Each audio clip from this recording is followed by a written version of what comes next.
Hi guys, ഇന്ന് നമുക്ക് ഇതേ രീതിക്ക് ഫേക്ക് സ്റ്റിക്കേഴ്സ് ഓർ ഉഡായിപ്പ് സ്റ്റിക്കേഴ്സ് എന്ന് നമുക്കിതിനെ വിളിക്കാം. ഇതിങ്ങനെ ഉണ്ടാക്കുന്നതെന്ന് വെച്ചാൽ സ്കെയിൽ യൂസ് ചെയ്ത് പേപ്പർ നമുക്ക് ഇഷ്ടപ്പെട്ട ഷേപ്പിന് കീറിയെടുക്കണം. ഞാനിവിടെ സ്ക്വയർ ഷേപ്പിനാണ് കീറിയെടുക്കുന്നത്. നിങ്ങൾക്ക് വേണമെങ്കിൽ സിസേഴ്സ് യൂസ് ചെയ്യാം, പക്ഷേ എനിക്ക് വേണ്ട ഷേപ്പിന് സിസേഴ്സ് യൂസ് ചെയ്തപ്പോൾ കിട്ടിയില്ല. സോ അതുകൊണ്ടാണ് ഞാനിവിടെ സ്കെയിൽ യൂസ് ചെയ്തിരിക്കുന്നത് സ്ക്വയർ ഷേപ്പിന് കിട്ടാൻ. ഞാൻ ഈ കളർ പെൻസിൽസ്, ഡോംസിൻ്റെ കളർ പെൻസിൽസ് യൂസ് ചെയ്ത് ഞാൻ ഇതെല്ലാം കളർ ചെയ്തെടുത്തായിരുന്നു. ഒരുപാട് ടൈം ഒന്നും എടുക്കത്തില്ല, ഒരു 20 മിനിറ്റ്സ് നമുക്ക് ആവശ്യമുള്ള ലെറ്റേഴ്സ് അനുസരിച്ച് സമയം ആവും. എന്നിട്ട് ഞാൻ മൾട്ടി കളർ പെന്ന് വെച്ച് എല്ലാം ഇതേ രീതിക്ക് എഴുതിയായിരുന്നു. സോ ഞാൻ എല്ലാം എഴുതി തീർത്തു, കളർ അടിച്ചും കഴിഞ്ഞു. ഇനി ഇത് ഒട്ടിക്കേണ്ട പ്രോസസ്സാണ്. അത് വളരെ ഈസിയാണ്.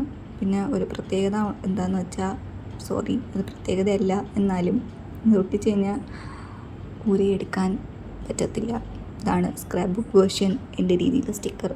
പിന്നെ ഇത് അഫോർഡബിളാണ്, നമുക്ക് വീട്ടിൽ നിന്ന് തന്നെ ചെയ്യാൻ പറ്റും, കാണാൻ നല്ല ഭംഗിയാണ്. സോ ഫൈനൽ ഔട്ട്പുട്ട് ഇതാണ്.